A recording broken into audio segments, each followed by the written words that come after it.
And I'm sure you worked a lot of the you worked around the NBA drafts. Can you talk us what the process is like being an agent, and then now just being on the other side of things where you're kind of evaluating talent?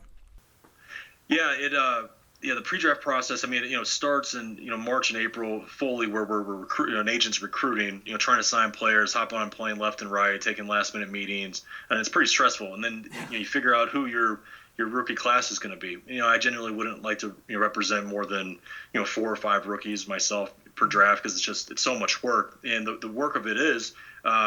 You're the middleman between the player and the teams. And so the first step is to gather information from the teams. How do you value my client? How do you see him, translating to the NBA? And that's how you kind of get a pulse on what a player's market value is. And from there, now you're the middleman to help, schedule his workout, his, team visits, workout schedule, which, at times can be, up to 15 plus, trips and workouts for a player. And so it's just a lot of day-to-day management. Stay organized, and I mean, the most an agent will ever work is during the pre-draft for a rookie, incoming rookie. Yeah. So what is it like for those prospects, mid or top level, going through that process? Is it really hard on them, and do you have to kind of help them through that, or what's that look like for them?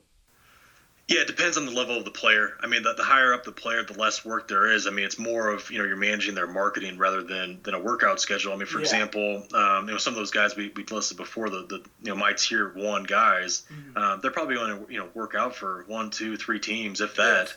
Wow. And so there's not a whole lot to schedule, but there's a lot of marketing opportunities going on, right?